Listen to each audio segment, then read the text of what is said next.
Assalamualaikum warahmatullahi wabarakatuh. Yang saya hormati Ibu Komite dan jajarannya. Yang saya hormati Dewan Guru SDN Sur 4. Pertama-tama marilah kita panjatkan puji syukur dari Allah Subhanahu wa taala karena pada siang hari ini kita bisa bertemu ya dalam kegiatan observasi praktik kinerja kepala sekolah. Seharusnya ibu pengawas ini bisa hadir ya, tetapi beliau ada kegiatan, jadi alhamdulillah bisa diringankan, yaitu kita bisa atau saya bisa mengirimkan videonya saja. Adapun observasi kepala sekolah yang saya ambil itu tentang program-program sekolah ya ibu bapak. Salawat serta salam mari kita curahkan kepada junjungan kita Nabi Muhammad SAW beserta keluarga, para sahabat serta kita selaku umatnya. Baik, ibu bapak guru dan ibu komite ya. Jadi di sini yang menjadi observasi praktik kinerja saya yaitu program sekolah ya. Nah, program sekolah itu kenapa saya pilih? Nah, nanti akan saya jelaskan lebih lanjut di slide berikutnya. Nah, sekarang apa itu program sekolah? Jadi program sekolah itu adalah perencanaan persuasif berisi informasi tentang rencana strategis yang akan dilaksanakan dalam waktu 1 tahun pelajaran dengan berbasis data dan berpusat pada peningkatan kualitas pembelajaran. Jadi di sini poin pentingnya itu rencana strategis. Jadi program-program sekolah ini kita punya rencana strategis bagaimana caranya supaya kualitas pembelajaran kita itu bisa meningkat ya. Di antaranya apa patokan kita untuk bisa melihat keberhasilan kita dalam mengajar maupun yang ada di sekolah ya, yaitu berkaitan erat nanti dengan raport pendidikan ya. Adapun di sini tujuan penyusunan membiasakan sekolah menyusun rencana kerja ya. Kemudian peningkatan kerja dan layanan. Kemudian yang kedua, proses pembelajaran bagi warga sekolah agar mampu menganalisis kebutuhan akan peningkatan mutu sekolah sesuai dengan kondisi dan kemampuan sekolah. Ya, jadi di sini warga sekolah itu siapa aja? Berarti ada guru, ya, ada murid, ada komite maupun wali murid, itu adalah warga sekolah. Kemudian yang ketiga, mendapatkan bantuan dari pemerintah pusat maupun daerah. Alhamdulillah ya, selama saya di SDN Sur 4 itu dari Dinas Pendidikan sudah memberikan bantuan Anyboard ya. Kemudian ada juga sarana prasarananya ya, bangku dan meja siswa sebanyak 2 lokal ya, berarti 2 kelas itu kita mendapatkan juga. Dan alhamdulillah nanti ke depan sebelum tahun anggaran 2025 kita nanti akan diberikan lagi ya Anyboard 1 lagi. Jadi mudah-mudahan dengan meningkatnya atau bertambahnya teknologi yang ada di SDN Sur 4 itu kualitas pembelajaran bisa terdongkrak ya, seperti itu. Dan nanti untuk tahun depan mungkin PR buat saya ya selaku kepala sekolah di SDN Sur 4 mungkin akan menambah daya karena selama ini sering anjlok atau jepret ya untuk listriknya gitu, karena kebanyakan daya yang dipakai sehingga tidak mampu untuk apa istilahnya menyalakan semua yang ada di SDN. Kemudian ibu bapak selanjutnya yang keempat, menggali partisipasi masyarakat untuk terlaksananya program sekolah. Jadi di sini saya selaku kepala sekolah ya menggandeng atau memberikan partisipasi kepada komite maupun korlas ya dan wali murid khususnya warga Kelurahan Curug ya, untuk membantu terlaksananya program sekolah ini. Nah, adapun rencana kegiatan sekolah tahun 2024 tahun 2025 itu sesuai dengan standar ya, standar 8 SNP ya. Jadi ada 8 standar. Yang pertama standar isinya apa aja sih? Pengembangan kurikulum ya, kemudian struktur kurikulum dan beban belajar. Jadi standar isi ini penting, ini kewajiban kita selaku pendidik ya. Kemudian selanjutnya yaitu standar proses. Apa aja di dalam standar proses itu? Ada perencanaan proses pembelajaran. Jadi ibu bapak penting sekali ya untuk membuat perencanaan pembelajaran. Ibaratnya kalau kita ingin ke sawah, kemudian kita cuman ya udahlah kita nggak usah bawa cangkul ya kan, terserah kita ngapain di sana. Jadi nanti tujuan atau goalsnya itu kurang jelas. Oleh karena itu penting proses perencanaan ini. Untuk apa? Untuk mengukur ketercapaian hasil pembelajaran yang akan kita terapkan nanti. Ya. Kemudian selanjutnya kualitas modul ajar. Jadi untuk kualitas modul ajar ya ibu bapak, apakah masih ATM atau sudah membuat sendiri? Nah itu juga bisa ibu bapak refleksikan ya. Kalau bisa membuat sendiri ya alhamdulillah, berarti guru tersebut sudah mampu ya, sudah mampu apa? Membaca gaya belajar atau karakter dari peserta didiknya yang ada di kelas masing-masing. Jadi tidak bisa disamakan antara misalkan Bu Dwi dengan Bu Nurbaiti ya, karena objeknya itu juga beda, subjeknya juga beda. Sehingga alangkah baiknya jika untuk kualitas modul ajar ini disesuaikan dengan kelasnya masing-masing. Selanjutnya standar proses yang ketiga, ketersediaan pengelolaan kelas.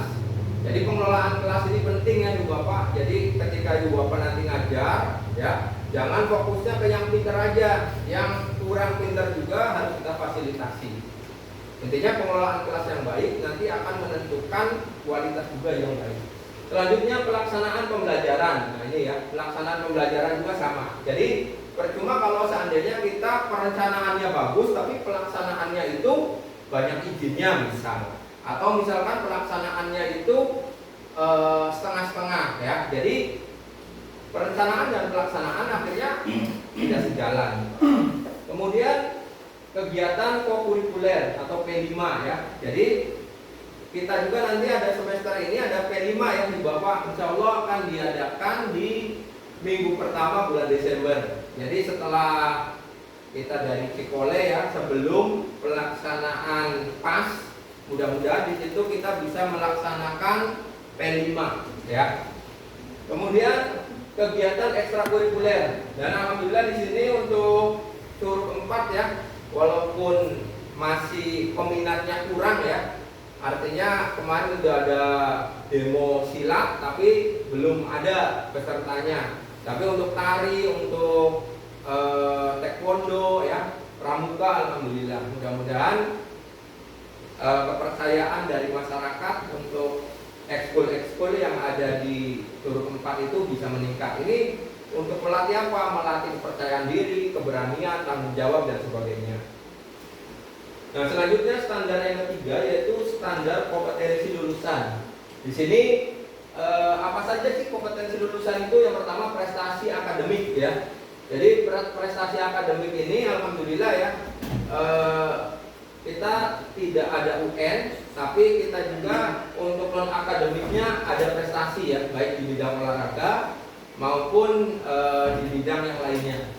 Kemudian selanjutnya itu ada profil pelajar Pancasila.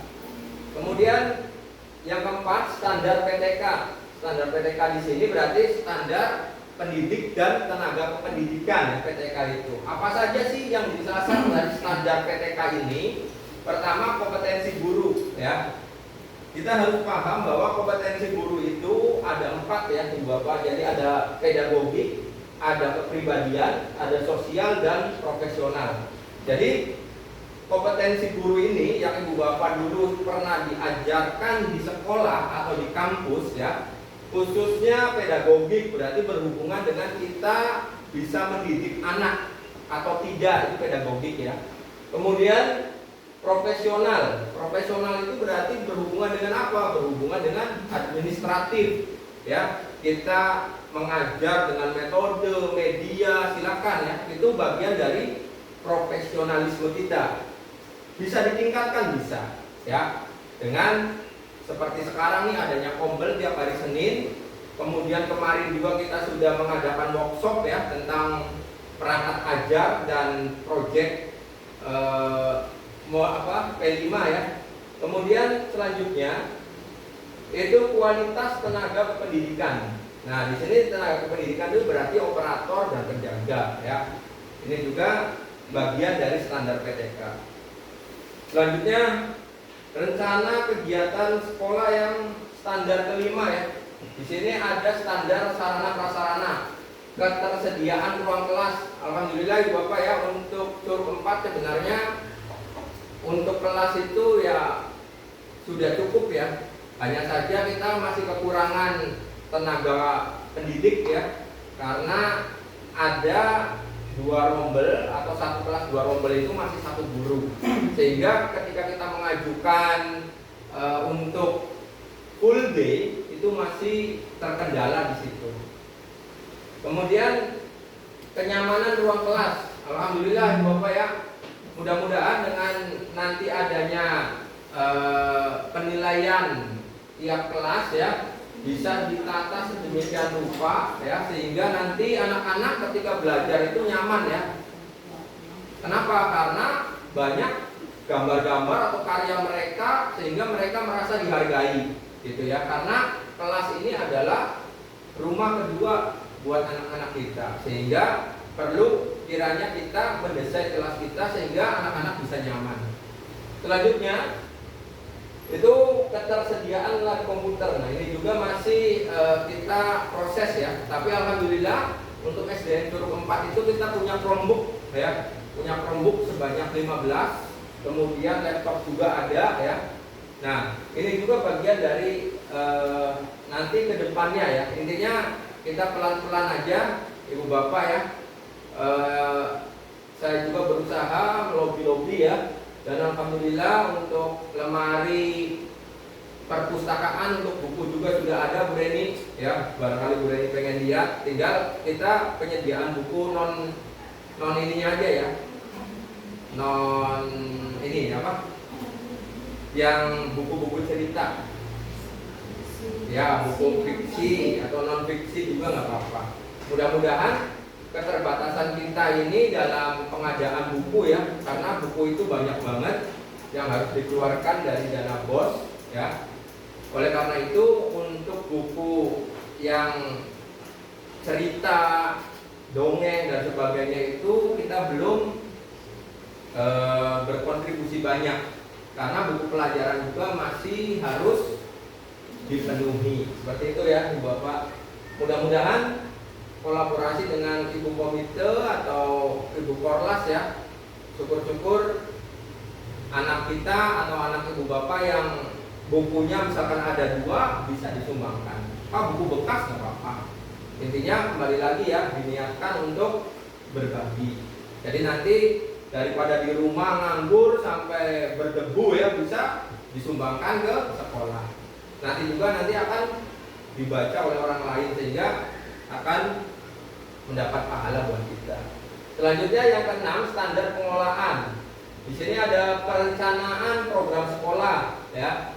Nah, yang seperti nanti kita bahas, kemudian pelaksanaan rencana kerja, kemudian pengawasan dan evaluasi, dan yang terakhir sistem informasi manajemen.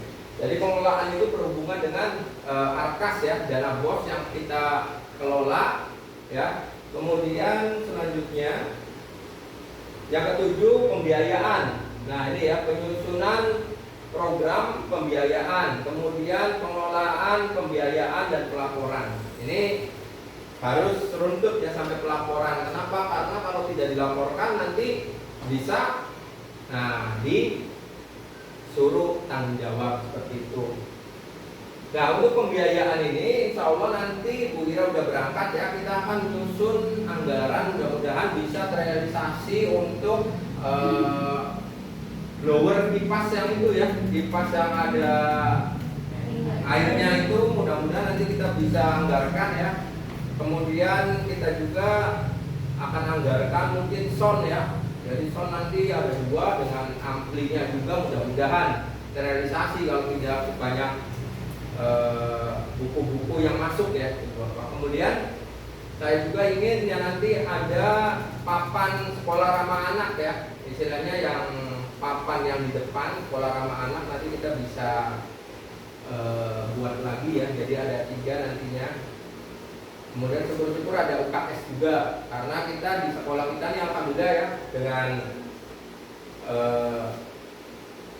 penggeraknya Bulia dok kecil di SDN Curug 4 itu terus eksis. Kalau di sekolah lain itu jarang yang eksis ya Bapak, hanya 1-2 sekolah saja di Kecamatan Cimanggis ya gitu. Kemudian yang terakhir, standar penilaian. Di sini pelaksanaan KKM dan ANBK ya. Nah, kemarin kita sudah melaksanakan gladi bersih ya, gladi bersih. Nanti pelaksanaannya insya Allah di akhir Oktober ini nanti pelaksanaan ANBK-nya. Jadi beda Ibu Bapak dengan dulu ya. Kalau dulu itu kita kan outputnya itu dari ujian nasional. Kalau sekarang ya outputnya itu dari ANBK. Nah, ANBK ini nanti akan menentukan rapor pendidikan kita, sama juga dengan Sulinjar ya. Sulinjar juga itu akan menentukan rapor pendidikan kita, survei lingkungan belajar ya. Dan Bapak Ibu perlu ketahui juga bahwa di ANBK itu nanti anak-anak juga ada pertanyaan-pertanyaan, bagaimana sih mengajar guru kalian di kelas. Nah, itu juga ada. Jadi kalau seandainya anak-anak itu belum puas, Bapak otomatis kan isinya seadanya. Makanya nanti akan berdampak kepada rapor pendidikan. Itu ya. Kemudian penyusunan asesmen formatif, sumatif ya. Kemudian asesmen akhir jenjang untuk kelas 6, baik itu dalam bentuk tes maupun non tes ya. Kemudian program remedial dan pengayaan. Jadi Ibu Bapak kalau seandainya ada anak didik kita yang belum memenuhi KK ini ya. Kalau dulu kan KKM, kalau sekarang KKTP. Jadi sekarang itu berbeda istilah saja, kriteria ketuntasan tujuan pembelajaran kayak gitu ya. Jadi kalau seandainya ada anak yang belum memenuhi KKTP atau tujuan pembelajaran kita itu belum goal, artinya masih ada yang nilainya di bawah KKTP, itu kita bisa adakan remedial. Sedangkan anak yang pintar, Bapak Ibu bisa akselerasi ya dengan cara pengayaan seperti itu ya. Kemudian selanjutnya penyelesaian tugas-tugas dari Dinas Pendidikan, baik itu BBPMP maupun BBGP maupun Kemendikbudristek. Ya, jadi kalau seandainya Ibu Bapak seperti Bu Tuti ya ikut guru penggerak, nah itu kan berarti Balai Besar Guru Penggerak berarti BBGP. Kemudian ada lagi sekarang rekan-rekan kita juga ya, yang kemarin PPG udah lulus ada, kemudian yang sekarang sedang proses, mudah-mudahan bisa lulus. Ya, itu pun sama ya dari program-program dari pemerintah. Oleh karena itu pentingnya kita meningkatkan kualitas pembelajaran atau kualitas kompetensi kita agar berdampak baik itu buat diri sendiri maupun untuk siswa-siswi kita ya. Nah, selanjutnya Ibu Bapak, kita bisa lihat di sini rapor pendidikan tahun 2024 ya. Jadi rapor pendidikan ini ya ada 6 indikator yang digunakan dalam penentuan rapor pendidikan ini. Yang pertama, kemampuan numerasi murid, kemudian karakter, kemudian kondisi keamanan sekolah, kondisi kebinekaan sekolah, kualitas pembelajaran, dan yang terakhir kemampuan literasi murid. Nah, dari keenam indikator ini ya, kalau seandainya bagus itu harusnya keenamnya ini warna hijau. Ya, jadi warnanya itu yang paling tinggi hijau, tengah-tengah kuning, yang terakhir merah. Dan kita nggak ada merahnya, cuman masih kuning nih, ya. Kalau kuning bagaimana? Nah, kita perlu tingkatkan Ibu Bapak, ya. Baik itu biar Ibu Komite juga bisa berkolaborasi juga ya, karena pendidikan itu tidak hanya di sekolah saja, di rumah juga penting, ya. Nah, kita lihat di sini numerasi, berarti numerasi itu berhubungan dengan menghitung ya. Kemampuan menghitung di sini naik, nilai naik dari tahun 2023, berarti nilainya naik tuh. Walaupun tidak signifikan, nanti saya berikan ya ininya, naiknya berapa persen sih? 1, misalkan. Kemudian kita lihat kualitas pembelajaran. Nah, ini turun nih Ibu Bapak, kualitas pembelajaran. Berarti ini kendalinya ada di siapa? Ada di Dewan Guru, ya. Dewan Guru di pembelajarannya berarti kita harus dongkrak lagi kompetensinya. Kemudian yang terakhir, ya kita fokus ke kuning saja. Kemampuan literasi murid berarti berhubungan dengan membaca nih. Kemarin saya lihat soal AKM itu soal ceritanya panjang banget. Nah, ya jadi penting kiranya untuk kelas 4 ya, sekarang Bu Lia dengan Bu Tuti ya, siap untuk mengajarkan atau perbanyak latihan literasi numerasi. Nah, sekarang pertanyaannya, gimana sih supaya numerasi, literasi maupun kualitas pembelajaran itu bisa dijauh ya. Nah, Ibu Bapak harus perlu ketahui, literasi numerasi murid itu berhubungan erat dengan kualitas pembelajaran. Berarti supaya literasi dan numerasinya ini hijau, berarti kita harus perbaiki apa dulu? Kualitas pembelajarannya. Ya, di sini kualitas pembelajarannya ini turun dari tahun 2023. Mudah-mudahan nanti di tahun 2025 nih kualitas pembelajaran bisa naik. Ya, ini siapa yang menilai? Bukan saya yang menilai, Bapak ya. Ini langsung dari kementerian melalui ANBK maupun pengisian Sulinjar. Ya, jadi untuk nilai raport ini kepala sekolah tidak ada intervensi, tidak ada campur tangan. Jadi langsung dari kementerian raportnya seperti ini. Berdasarkan kondisi ketika pelaksanaan ANBK maupun Sulinjar. Nah, sama halnya seperti kemarin ketika simulasi ada namanya ya siswa tersebut, ketika pelaksanaan gladi bersih namanya itu hilang, ganti yang lain. Itu juga sama Ibu Bapak, itu bukan wewenang dari sekolah. Jadi semua nama itu langsung dari kementerian, termasuk nomor tokennya. Ya, jadi nggak bisa misalkan namanya A diganti B, itu nggak bisa. Ya, jadi kita kembali lagi ya Ibu Bapak, setiap kebijakan dari pemerintah kita sikapi dengan bijak. Itu ya. Nah, selanjutnya apa saja sih yang harus kita lakukan ini supaya nilai raport kita ini naik gitu ya. Nah, ini Ibu Bapak ya. Kita harus tahu di sini capaian raport pendidikan tahun 2024. Di sini ya. Kita lihat kemampuan literasi. Di sini tahun 2024 itu sedang, artinya peserta didik sudah mencapai kompetensi minimum. Nah, untuk literasi ini dari tahun 2023 ke 2024 itu stagnan. Artinya tidak ada peningkatan, tidak ada penurunan untuk literasinya. Mudah-mudahan dengan kita anak-anak bisa disuruh baca, kan adanya program selasi ya. Kemudian mudah-mudahan bisa meningkat. Syukur-syukur Ibu Bapak ketika anak-anak nanti bisa, kan biasa membawa buku tuh. Nah, nanti di akhir semester itu bisa bikin ikhtisar atau dalam arti bikin kayak kesimpulan ya. Jadi yang telah ia baca dibuat aja tuh, yang tadinya sebuku misalkan, atau misalkan tadinya 10 lembar dijadikan 1 lembar. Jadi dia yang baca tuh apa tuh? Nah, itu juga bisa untuk melatih literasi mereka. Syukur-syukur nanti kita bisa jadikan buku dalam bentuk antologi maupun bunga rampai misalnya, seperti itu. Nah, ini mudah-mudahan ya, dengan kita berusaha ya, intinya kembali lagi Bapak ya, mari kita berproses. Ini tidak bisa instan, artinya butuh komitmen dari kita.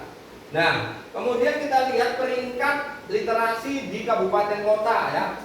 Kita peringkatnya itu peringkat bawah, kabupaten kota peringkat bawah.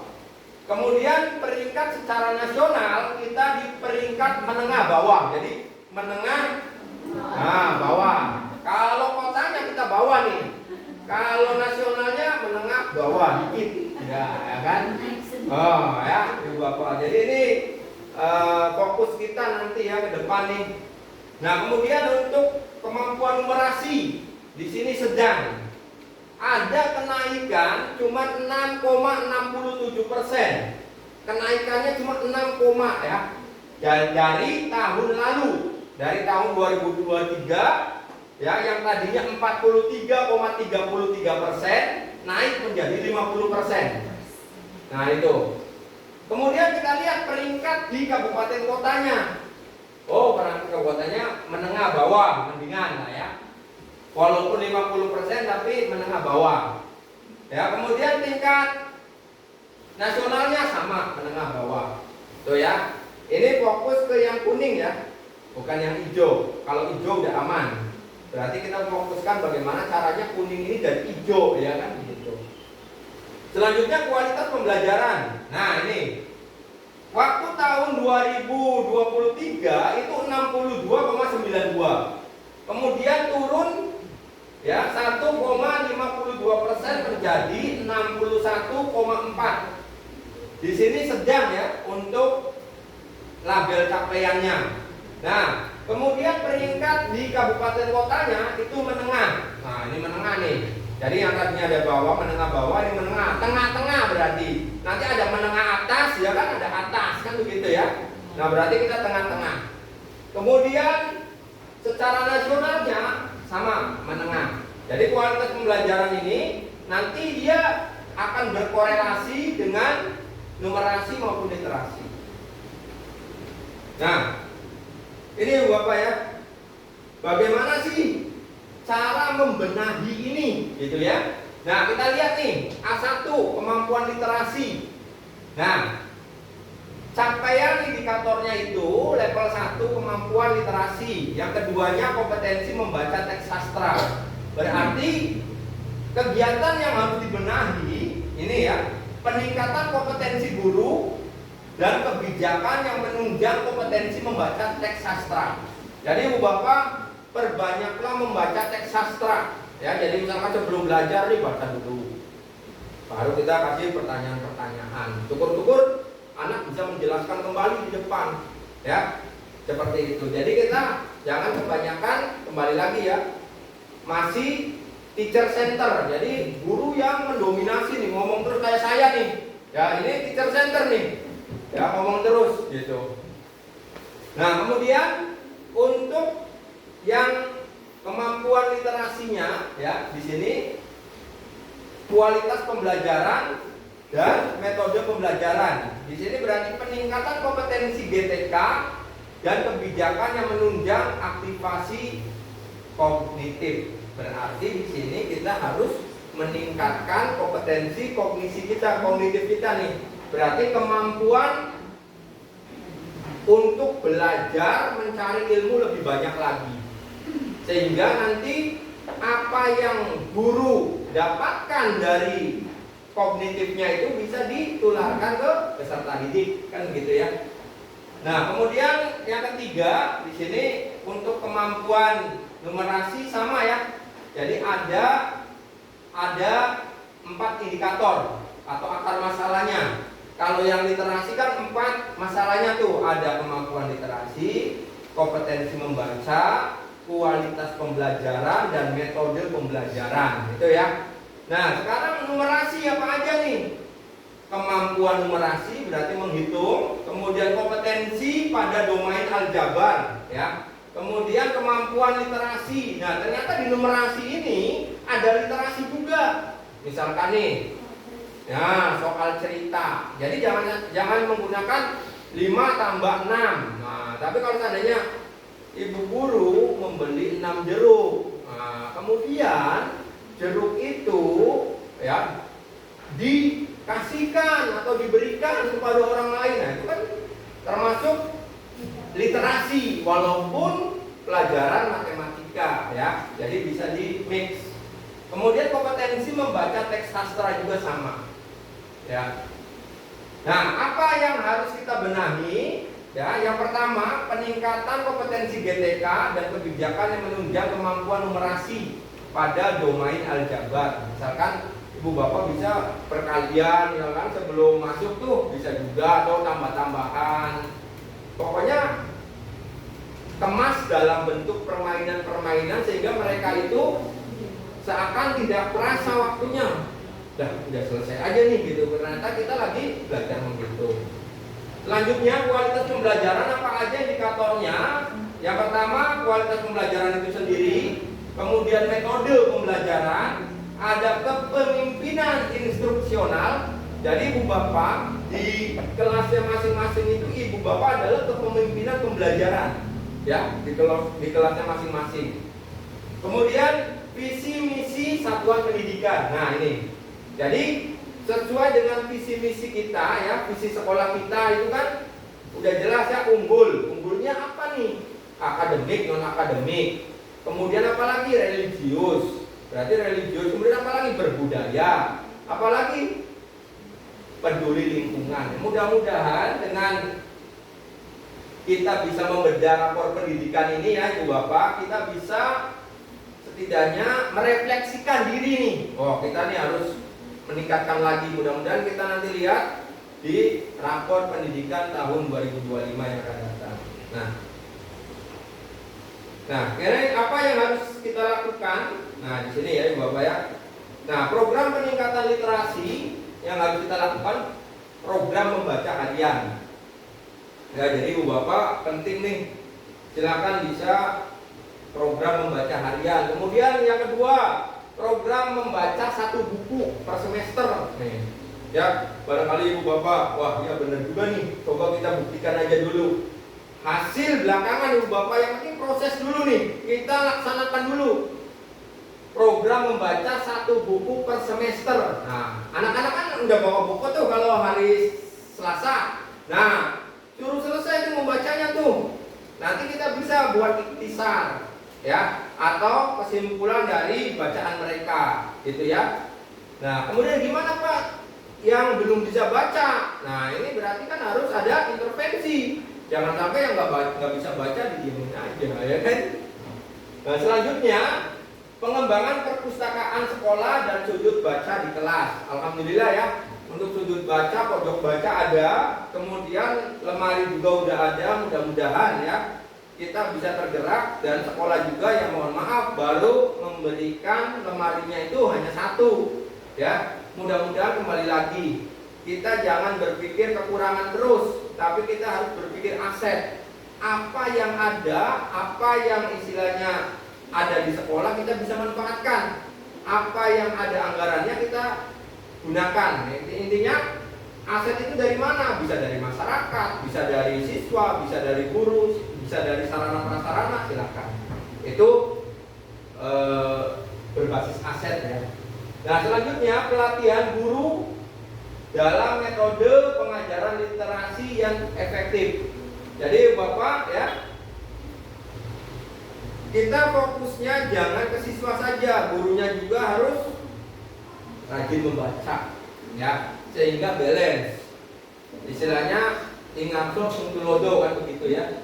Selanjutnya yang kelima, pelibatan orang tua dalam kegiatan literasi di rumah. Nah ini ya, Bu Reni dan Korlas ya. Jadi penting kita itu harus kolaborasi dengan orang tua. Jadi ketika ibu bapak memberikan tugas PR nih, orang tua harus berkontribusi, jangan sampai dikasih tugas literasi numerasi ya, soal cerita misalkan, besoknya udah dikerjakan belum? Nah, belum. Nah, itu kan berarti ya kontrol dari orang tua itu masih kurang. Seperti itu ya, Bapak. Nah, kemudian di sini program peningkatan numerasi. Yang pertama, implementasi pembelajaran matematika berbasis masalah.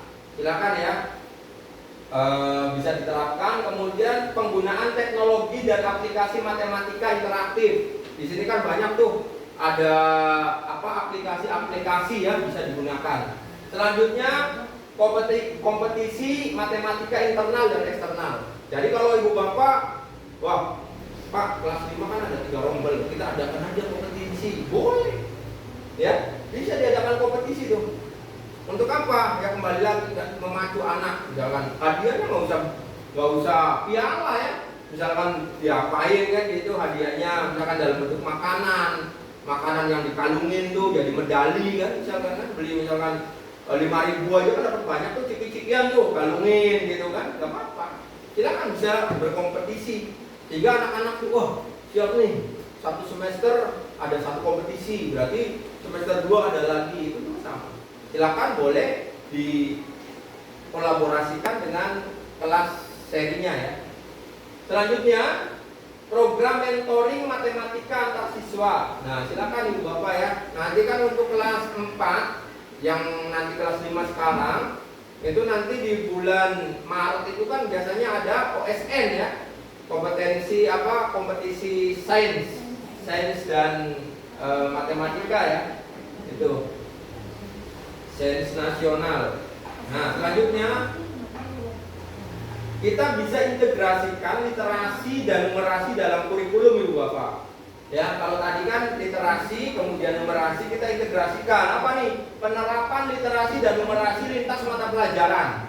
Misalkan bapak mengajarkan bahasa Indonesia, itu bisa tuh diselipkan matematikanya.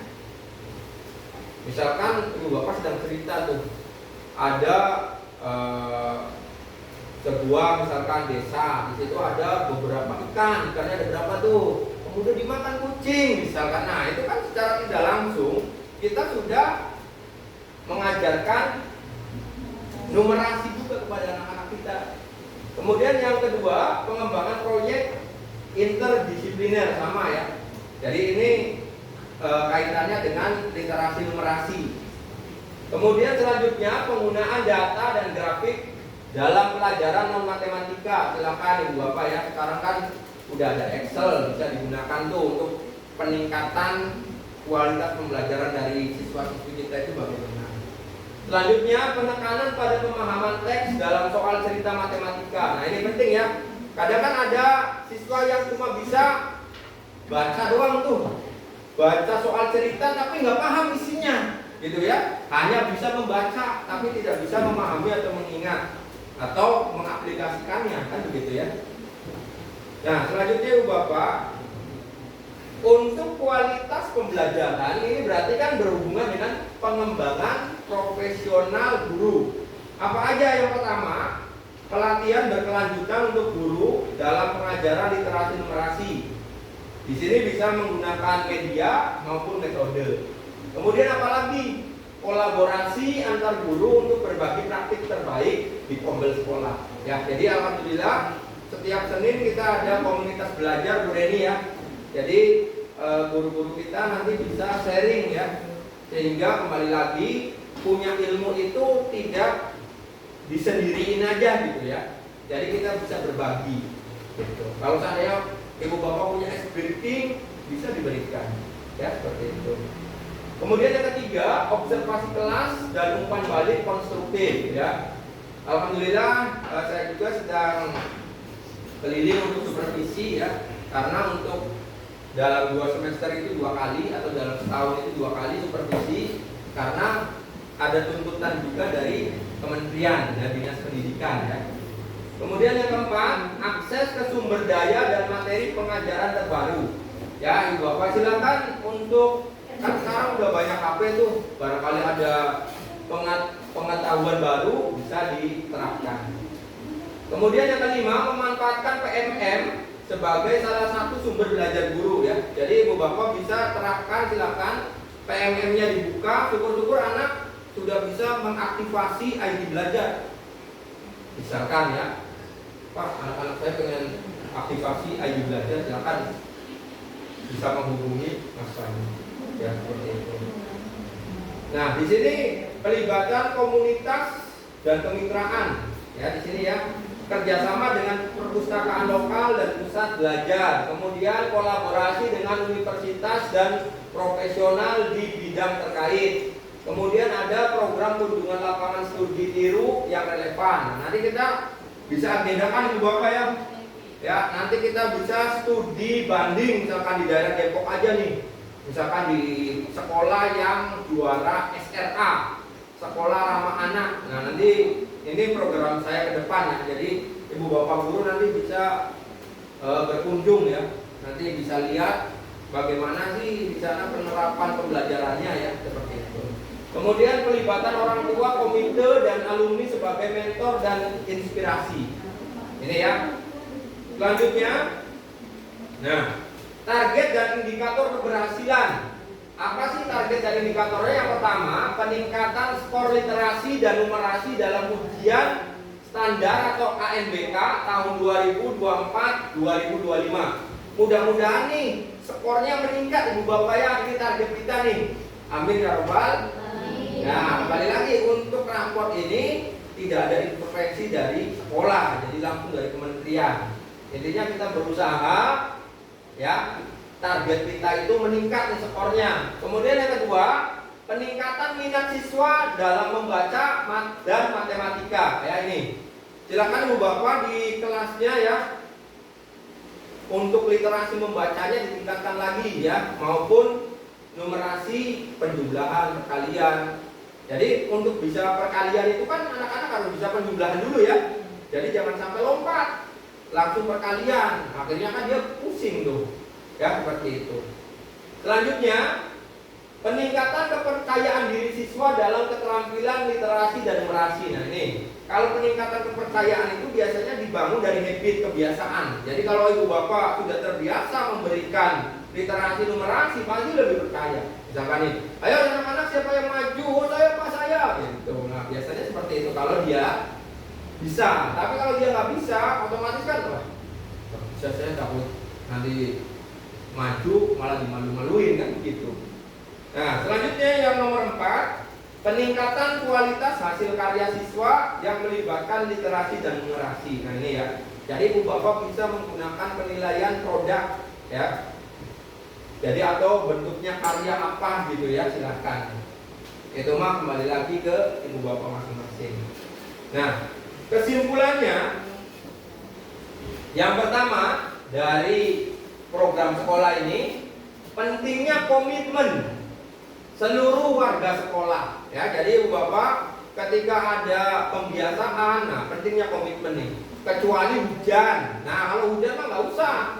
Nanti yang ada anak-anak pada sakit kan kita repot sendiri, ya kan? Nah, tapi kalau seandainya tidak ada angin, tidak ada hujan, laksanakan selama badan kita sehat. Kecuali gurunya sakit semua kan, nanti gimana, ya kan?